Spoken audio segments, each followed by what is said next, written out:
پھر اللہ نے اس کے بعد نوح علیہ السلام کی قوم میں نا قوم عاد کو پیدا کیا.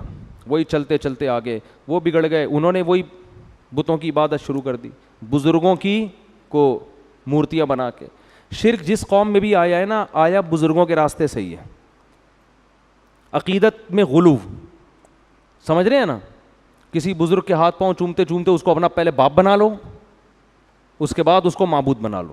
او بھائی بزرگ انسان ہوتا ہے, میں مانتا ہوں بزرگ لیس ہونا یہ عزت دار لوگوں کا کام نہیں ہوتا. بعض فرقے ایسے ان میں کوئی بزرگ بچا ہی نہیں ہے نا, ٹھیک ہے نا, سارے بزرگوں میں کیڑے نکال نکال کے بزرگ لیس کر دیا انہوں نے, وہ بھی غلط ہیں.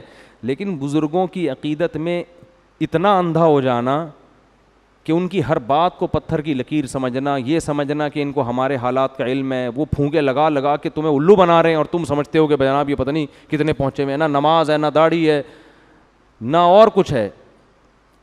تو وہ عقیدت میں انسان غلو کا شکار ہوتا ہے. پھر ان کی مرنے کے بعد ان کی تصویریں لگاتے ہیں. یہ جو دکانوں میں بزرگوں کی تصویریں لوگوں نے برکت کے لیے لگائی ہوتی ہیں تو بہت خطرناک جرم ہے یہ.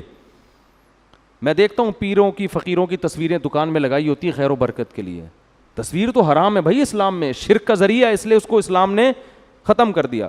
خیر پھر قوم عاد آئی نوح علیہ السلام کی اولاد میں. قوم عاد میں اللہ نے حضرت ہود علیہ السلام کو بھیجا.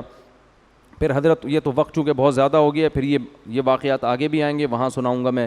تو حضرت ہود علیہ السلام نے بھی اپنی قوم کو سمجھایا مگر قرآن کہتا ہے کہ قوم نے نہیں مانا, اور قوم کہتی تھی کہ ہمارے بھگوانوں نے آپ کے ساتھ کچھ برا کر دیا ہے, ان کو صبح شام برا کہتے رہتے ہو نا, ان کی وجہ سے اب آپ کو نقصان ہونا شروع ہو گیا ہے. اور ایسا آپ کا معاذ اللہ عقل خراب ہو گئی ہے کہ اب آپ کا کام تبلیغ کے علاوہ کچھ بچا ہی نہیں ہے.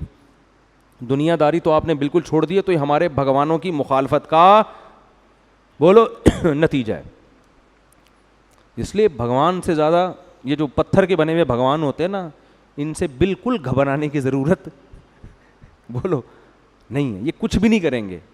ہندو لوگ ہیں بیچارے, وہ ڈر رہے ہوتے ہیں کہ ہمارے پنڈتوں نے کہا ہوا ہے کہ بھگوان کے یہ آشیرواد ہوتا ہے, ان کا پتہ نہیں کیا کیا ہوتا ہے, یہ نہیں کیا تو یہ بھگوان یوں کر دے گا. او بھائی یہ ککھ بھی نہیں کر سکتا, یہ بیچارہ مسٹنڈوں کی طرح بیٹھا ہوا ہے یہاں پہ, الفی لگا کے اس کو جوڑا ہوا ہے, 4 بھگوان پہ ایک فری مل رہا ہے مارکیٹ میں, یہ کیا کرے گا تمہارا.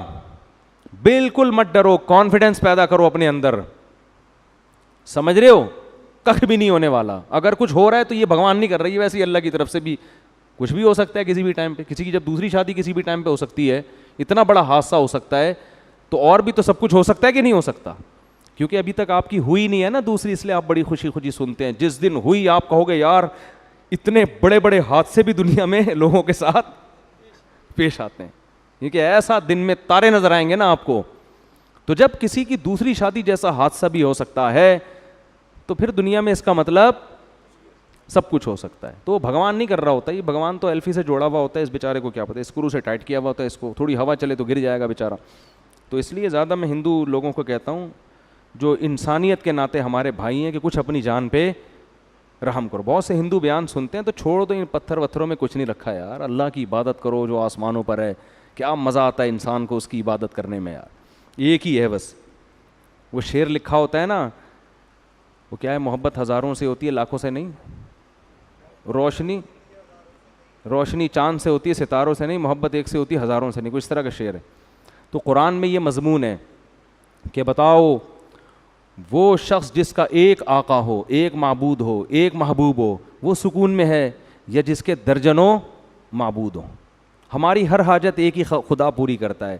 آپ کے ہاں امتحان میں پاس ہونے کا بھگوان الگ ہے, شادی کا بھگوان الگ ہے, اور اللہ بھلا کرے دوسری شادی کا تو ہندوؤں میں ہوتی نہیں ہے, تو بہرحال اگر ہوتی تو اس کا بھگوان الگ ہوتا, اور اللہ بھلا کرے رزق میں کشادگی کا بھگوان الگ ہے, بچے پیدا کرنے کے لیے یعنی اولاد نہیں ہو رہی تو اولاد دینے والا بھگوان الگ ہے, اور ہر ایک کے ریٹ الگ ہے. اتنی مہنگائی کے دور میں بھگوان کو اتنا خیال نہیں ہے کہ ایک آدمی کو اولاد کی ضرورت ہے, یار کوئی سستے میں کام کر لو. ریٹ پورے برابر رکھے ہوئے بھگوان نے اپنے. ہمارا خدا بغیر کسی معاوضے کے جب چاہیں جہاں چاہیں, اللہ کہتے ہیں غار کی ٹوہ میں بیٹھ کے بھی اس کو پکارو گے وہ تمہاری پکار سنے گا. حضرت موسیٰ علیہ السلام کے دور کا ایک واقعہ بیان کیا جاتا ہے نا, اس واقعے کی سند کی مجھے تحقیق نہیں ہے لیکن اس کا مضمون ٹھیک ہے. کہ بارش نہیں ہو رہی تھی, نماز استسقاء پڑھ رہے تھے, تو حضرت موسیٰ نے اللہ سے پوچھا ہے اللہ یہ بارش کیوں نہیں ہو رہی, ہم دعائیں مانگ رہے ہیں. تو اللہ نے کہا ایک بندہ بیٹھا ہوا ہے جو غیبت کے جرم میں مبتلا ہے, جب تک وہ توبہ نہیں کرے گا بارش نہیں ہوگی. حضرت موسیٰ نے کہتے ہیں تقریر کی, ادھر بارش ہو گئی. اب حیران ہوئے کہ وہ بندہ تو اٹھ کے گیا نہیں ہے اور بارش ہو گئی ہے. تو پتہ یہ چلا کہ اللہ نے بتایا کہ اس نے وہیں بیٹھے بیٹھے توبہ کر لی, وہیں بیٹھے بیٹھے اللہ سے. تو کتنے آرام سے یار, وہیں بیٹھے بیٹھے توبہ کر لو. تو ہمارا رب ہر وقت ہر جگہ سے ہماری بات سنتا ہے. اس کے لیے ہمیں نہ کسی مولانا کو درمیان میں لانے کی ضرورت, نہ کسی بزرگ کو درمیان میں لانے کی ضرورت, کسی کو بھی نہیں. ڈائریکٹ اللہ ہماری پکار سنتا ہے. عیسائیوں نے پادریوں کو درمیان میں ڈالا ہوا ہے کہ آپ سے گناہ ہوا, پادری کو جا کے اطلاع دو آپ, پھر پادری ریٹ بتائے گا آپ کے, وہ بتائے گا. پادری کیوں, میں کیوں پادری کو لفٹ کراؤں بھائی, وہ بھی میری طرح مخلوق ہے اللہ کی, کیا خیال ہے. تو مجھے لوگ فون کرتے ہیں حضرت ہم سے یہ گناہ ہو گیا کیا, میں کہتا ہوں بھائی مجھے کیوں بتا رہے ہو, میں بھی تو آپ کی طرح کا ایک انسان ہوں, اپنا راز دوسرے کے سامنے کیوں فاش کر رہے ہو.